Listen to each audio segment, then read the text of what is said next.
ओ गरीब, अंधा है क्या? तेरी हिम्मत कैसे हुई मुझसे टकराने की? क्या कर रहे हैं आप? तो जानता नहीं है तो किससे टकरा गया? अब हर जाना दे के जाना पड़ेगा, समझा? गली के गुंडे से लेकर घर के नौकर, ऑफिस स्टाफ से लेकर ससुराल वाले, यहाँ तक कि उसकी बीवी, सब करते थे अभिनव की खुले आम बेइज्जती। वजह उसकी गरीबों वाली जिंदगी जो वो जी रहा था बचपन से। ये तो वही घर जमाई है ना जिसकी अरबपति और खूबसूरत पत्नी है।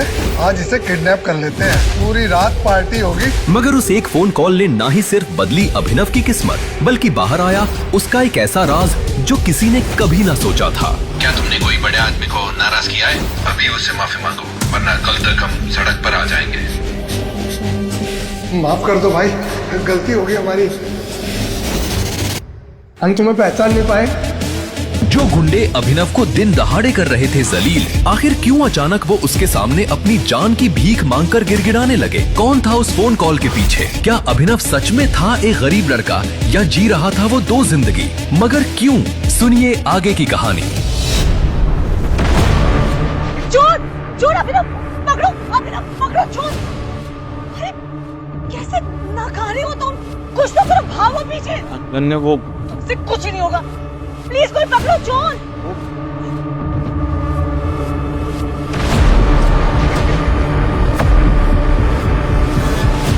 हद है अभिनव, कल वो गली का गुंडा आकर तुम्हारी बीवी को कुछ भी बोलकर चला गया और तुम्हारे मुंह से एक शब्द तक नहीं निकला।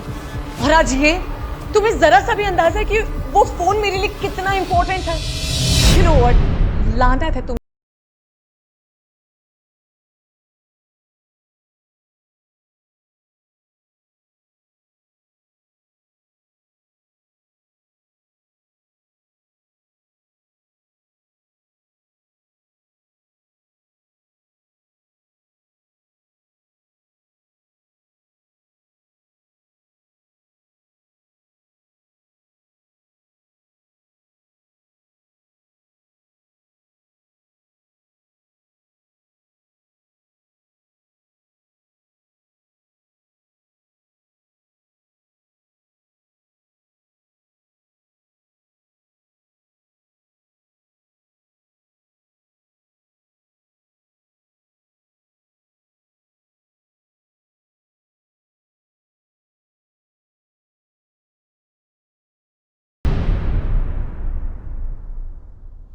अभिनव, मैंने अभी अभी अपने दूसरे फोन पे व्हाट्सएप देखा। जिस चोर ने मेरा फोन चुराया ना, उसने मेरी फ्रेंड कियारा को अनन्या बन के मैसेज किया कि वो किसी अनजान जगह पे आ जाए, और वो चली भी गई। अभिनव, मुझे बहुत डर लग रहा है कि उसके साथ कुछ उल्टा सीधा ना हो जाए। ये सुनते ही अपने कमरे में बैठी अनन्या की माँ शर्मिला वहाँ आ गई और बोली, अनन्या, मैं ये क्या सुन रही हूँ? तुम्हारा मोबाइल चोरी हो गया है? अरे अभी आधे घंटे पहले ही तुम्हारे मोबाइल से मुझे मैसेज आया था कि एक नंबर पे 10 लाख रुपए ट्रांसफर कर दो, और मैंने कर भी दिया है। आपने क्यों किया ट्रांसफर? बेटा, हे भगवान। ये सुनते ही जैसे अनन्या का गला सूख गया। अनन्या को इस वक्त सिर्फ एक ही डर लग रहा था कि वो चोर उसकी फ्रेंड कियारा को कुछ कर न दे। अब ना तुम मेरे साथ थे ना उस वक्त, अगर रत्ती भर भी तुमने हिम्मत दिखाई होती तो वो चोर पकड़ा जाता। वार्निंग यू, अगर कियारा को कुछ भी हुआ तो मैं तुम्हें भी जेल भिजवा दूंगी। तुम जैसे पति के साथ मुझे जरा सा भी रहने का मन नहीं। भैया, खड़े खड़े क्या कर रहे हो? जाओ जाके पुलिस को इन्फॉर्म करो। जनाब, इतना तो कर ही सकते हो ना, या अभी भी हाथ पैर कांपने लगेंगे तुम्हारे? ये सुनते ही अभिनव घर से पुलिस स्टेशन के लिए निकल गया, पर 1 घंटे तक न पुलिस आई और न ही अभिनव। तो अनन्या को अजीब लगा, इसलिए उसने अभिनव को कॉल करने की कोशिश की, पर उसका नंबर स्विच्ड ऑफ था। अब तो अनन्या का गुस्सा 7वें आसमान पर था। तो फोन क्यों बंद आ रहा है? क्या हुआ?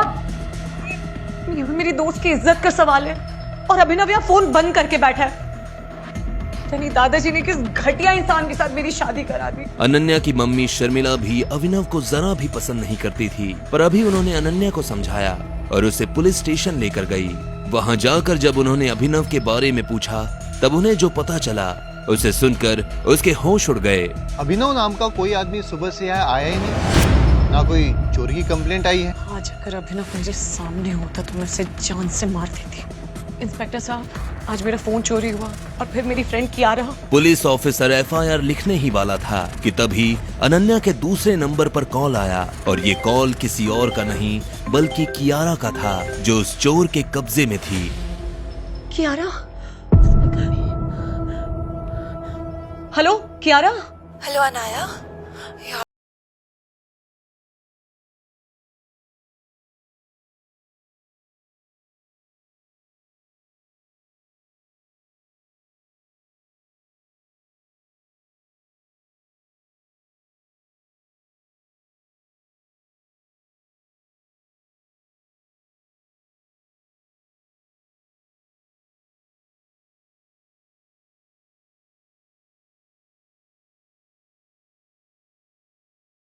कैसे हो तुम?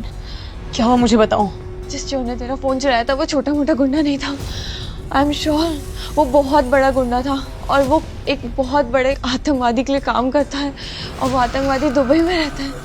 सर आई एम श्योर उनका एक ह्यूमन ट्रैफिकिंग का बहुत बड़ा रैकेट है और मैं जब उनकी गिरफ्त में थी तो मैं उनके कुछ भी कह रही थी। प्लीज मुझे छोड़ दो। मुझे तो मेरी फ्रेंड अनन्या ने आप पे बुलाया था। मुझे नहीं पता था मेरे साथ ऐसा होगा।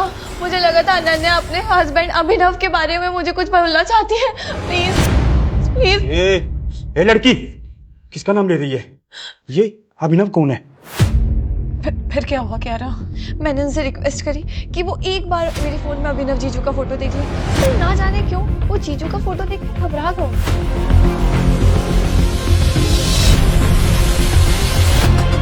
जीजू का फोटो जूम इन करके बोला ये अंगूठी।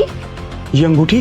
मैं समझ नहीं पाई। वो आतंकवादी बहुत घबरा गए थे। मुझे समझ नहीं आया क्यों वो ऐसा क्यों करा उन्होंने, और उन्होंने फिर मुझे जाने दिया। अरे गधों, अगर टाइगर साहब को पता चला ना तो वो खुद मुझे अपने हाथों से गोलियां मार देंगे। बैग लाओ मैडम का। ये लो मैडम, जाइए जाइए।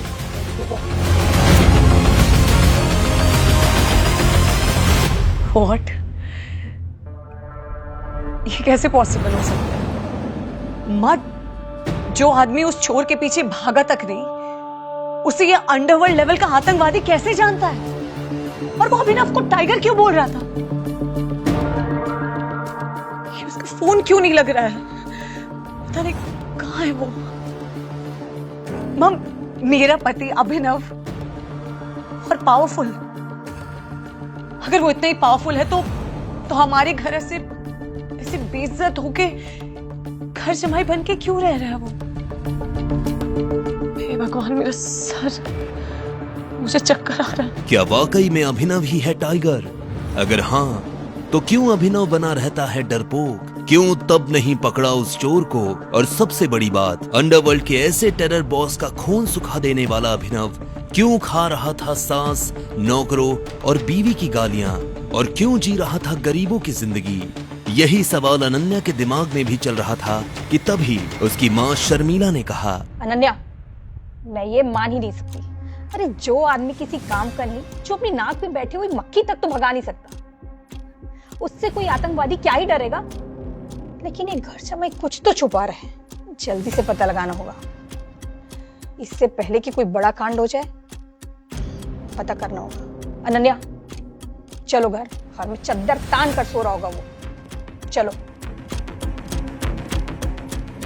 अनन्या और उसकी माँ शर्मिला घर आ गए और वहां भी अभिनव नहीं था। माया, अभिनव कहाँ मर गया? अनन्या ने पूरी रात यही सोचकर निकाल दी कि अभिनव की असलियत क्या है। उसने कई बार अभिनव को फोन करने की कोशिश की। उसे तरह तरह के ख्याल भी आ रहे थे। कहीं अभिनव को कुछ हो तो नहीं गया, कहीं खुद अभिनव कोई टेररिस्ट या डॉन तो नहीं। सुबह होते ही जैसे ही अभिनव लौटा तो अनन्या ने उससे बात करनी चाहिए। वो जानना चाहती थी कि जो कियारा बोल रही थी क्या वो सच था या कोई गलतफहमी। पर अनन्या आज जल्दी में थी क्योंकि वो अपने पति को छोड़ जिस लड़के चिराग को पसंद करती और वो आज घर आने वाला था। क्या हुआ रघु काका? जा और बाजार से ये राशन ले आ। आज अनन्या मैडम के ऑफिस वाले दोस्त चिराग आ रहे, जिनके साथ वो अक्सर लेट नाइट आती है। अब पति तू है उनका, खातिरदारी उस दोस्त की करनी पड़ रही है। 1 किलो चावल, 1 किलो आटा, आवोकाडो, ये सब तो चाइनीज लग रहा है। अभिनव को पता था कि ये नौकर घर का पुराना नौकर है जिसकी इज्जत घर में अभिनव से कई गुना ज्यादा है। तभी अभिनव का फोन बजा और स्क्रीन पर नंबर देखकर वो चौंक गया, क्योंकि नंबर टर्की से था। सॉरी। अबे ओ सूरदास, अंधा है क्या? तेरी हिम्मत कैसे हुई मुझसे टकराने की? हाँ, क्या कर रहे हैं आप? छोड़िए। बेटा तू जानता नहीं है तो किससे टकरा गया है? गज्जू भाई का नाम सुना है? अब टकरा गया है तो हरजाना दे के जाना पड़ेगा, समझा? अबे ओए, ये तो वही घर जमाई है ना जिसकी अरबपति और खूबसूरत पत्नी है। एक काम करते राजा, आज इसे किडनैप कर लेते हैं और इसी बहाने इसकी पत्नी को भी अपने अड्डे पे बुलाएंगे। पूरी रात पार्टी होगी। अभिनव का फोन फिर बजा। बार बार फोन को बजता देख कालिया ने अभिनव का फोन उससे छीन लिया और बोला, फोन दो, कुछ भी करना, फोन मत उठाना। आइटम का फोन है तेरी? बोला था ना हरजाना देना पड़ेगा। अरे मैं भी तो देखूं उसकी सुरीली आवाज। क्या नाम बताया था? अनन्या। फोन मत हेलो। उस फोन पर कालिया को सामने वाले ने जो कहा उसे सुनकर कालिया थर थर कांपने लगा और पसीना पसीना हो गया। माफ कर दो भाई, गलती हो गई हमारी। कालिया के ऐसा बोलते ही सारे गुंडे अभिनव के सामने नतमस्तक हो गए। हम तुम्हें पहचान नहीं पाए, माफ कर दो भाई। सॉरी भाई। मैंने तो उसे गरीब और फटीचर समझा था। क्या इसकी पत्नी इसकी हकीकत जानती है? भाई माफ कर दो भाई, भाई माफ कर दो। तभी धूल उड़ने लगी और सबने आसमान में देखा कि एक हेलीकॉप्टर नीचे उतर रहा है। आखिर क्यों आया वो हेलीकॉप्टर और क्यों वो गुंडे अभिनव के तलवे चाटने लगे? क्या है टर्की से अभिनव का कनेक्शन? अगले दिन जो खबर अनन्या की मां शर्मिला को मिली उससे तहलका मच गया। शर्मिला जी, जिस गरीब घर जमाई अभिनव से आप बर्तन मंजवाती थी ना, उसके प्लेन को पकड़कर 200 करोड़ की मांग की गई।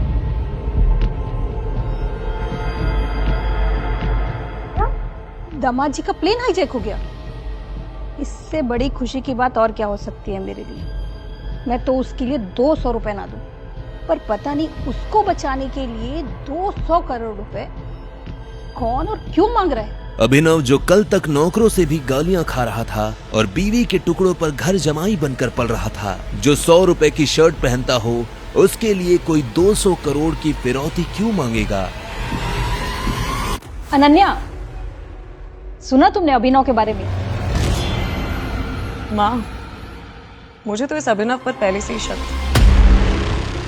आपको याद है कियारा को जिन आतंकवादियों ने किडनैप किया था, उन्होंने भी उसे इसी वजह से छोड़ा, इस अभिनव के चक्कर में। कल तो उसे टर्की से भी कॉल्स आ रहे थे। मैंने सोचा स्पैम कॉल्स इग्नोर कर दिए। रघु भैया ने जब उसे राशन लाने के लिए भेजा, जनाब उसके बाद वापस नहीं हुआ। वैसे माँ, एक बात समझ नहीं आ रही कि इस बेचारे अभिनव में हाईजैकर्स ने आखिर देखा क्या कि सबको छोड़कर उसे ही रोक लिया और डिमांड भी की तो कितने की? 200 करोड़। मुझे लगता है कि अभिनव ने खुद ही उनसे कहा होगा कि देखो भाई, हमारे ससुराल वालों के पास तो करोड़ों का खजाना है। अनन्या मैडम, उनको तो कुछ पता ही नहीं है, वो तो चुप है, पर हाईजैक करने वालों ने पकड़ा हुआ है और वो बोल रहे हैं कि अगर उनको 200 करोड़ नहीं मिले ना तो वो अभिनव को मार दें। दामाद है तो क्या सारी संपत्ति ही लुटा दें उस पर? मरने दो उसे, अच्छा है पीछा छूटेगा अनन्या का उस कंगाल का। शर्मिला जी ने टीवी का रिमोट उठाया। जैसे ही न्यूज लगाई तो सामने से न्यूज सुनकर सबके होश उड़ गए। मुंबई से तुर्की जा रही फ्लाइट को हाईजैक करके अभिनव नाम के शख्स को बंदी बनाया गया था। ताजा खबर ये मिली है कि फिरौती के 200 करोड़ रुपए की जगह हाईजैकर्स को जब किसी ने 500 करोड़ रुपए पहुंचाए, तभी फ्लाइट के अंदर से गोली चलने की आवाज आई। क्या पैसे लेकर अभिनव को मार दिया गया है? इस सवाल का जवाब पूरा देश जानना चाहता है। इस न्यूज को सुनते ही मानो अनन्या और शर्मिला जी की आंखें फटी की फटी रह गई। अनन्या हड़बड़ाते हुए बोली, ये अभिनव के लिए 500 करोड़ किसने भेजे? हमारे पास तो इतने पैसे हैं ही नहीं। अभिनव इतना इंपॉर्टेंट कब से हो गया कि लोग उसके लिए करोड़ों रुपए लुटाने के लिए तैयार हो गए? अनन्या, पता कर भाई, कौन है ये? आखिर किसने भेजे गरीब और अनाथ अभिनव के लिए इतने पैसे? क्या फ्लाइट के अंदर चली गोली से अभिनव मारा गया? किसका कॉल आ रहा था अभिनव को टर्की से? कहीं ऐसा ना हो कि हमारे हाथ से एक रईस और पावरफुल मुर्गा निकल जाए और उसके साथ ही सारे राज चले जाए। अभिनव सर बच जाएंगे अनन्या मैडम। अभी तक तो वहां गोली चल चुकी होगी, उसकी लाश तक नहीं मिलेगी। चीथड़े हो गए होंगे उसके। आप सब लोग गलती कर रहे हैं। आप लोग अभिनव सर को जानते ही नहीं। शट अप, तुम हमारे मैनेजर हो, इस बात को भूलो मत। आई हैव प्रूफ मैडम, ये देखिए। इसमें तो किसी का नाम ही नहीं है। What nonsense. ये अभिनव सर की फाइल है। पिछले हफ्ते सब्जी मंडी से आते वक्त वो अपना गाड़ी में छोड़ गए थे। उस लफंगे की इतनी हैसियत कहाँ कि उसके पास 1 रुपए भी हो। शर्मिला फाइल खोल के पढ़ने लगती है। उस फाइल में कुछ ऐसा होता है जिसे देख शर्मिला के रोंगटे खड़े हो जाते हैं। वो गिदगिदाते हुए चिल्लाती है, अनन्या, पाप हो गया है हमसे। तू अभिनव को कॉल कर और सबसे पहले माफी मांग उससे, वरना हम सब मारे जाएंगे। हम अभिनव की सच्चाई जान ही नहीं पाए। अनन्या कॉल कर। 1 मिनट, क्या है अभिनव की सच्चाई और ऐसा क्या लिखा है इसमें? कोई बताएगा क्या लिखा है इसमें? कॉल कर। आखिर ऐसा क्या था उस लाल फाइल में जिसने उड़ा दिए शर्मिला के होश? आखिर किसने भेजे गरीब और अनाथ अभिनव के लिए इतने पैसे? कैसे एक आतंकवादी डर के मारे कांपने लगा? और डरपोक जिंदगी जी रहे अभिनव के नाम से आखिर क्या होने जा रहा है इस सनसनीखेज कहानी में आगे? और कितने राज खुलना बाकी हैं? इन सभी सवालों का जवाब पाने के लिए बस अपनी स्क्रीन पर नीले बटन को क्लिक करें, फिर प्ले स्टोर खोलने के बाद पॉकेट FM ऐप इंस्टॉल करें और फिर अपने मोबाइल नंबर से रजिस्टर करें। अब आप पॉकेट FM की ढेरों मजेदार कहानियां सुन सकते हो। सुनने के लिए तुरंत डाउनलोड करें पॉकेट FM और सुने ये दिलचस्प कहानी द रिटर्न ऑफ टाइगर, बिल्कुल मुफ्त।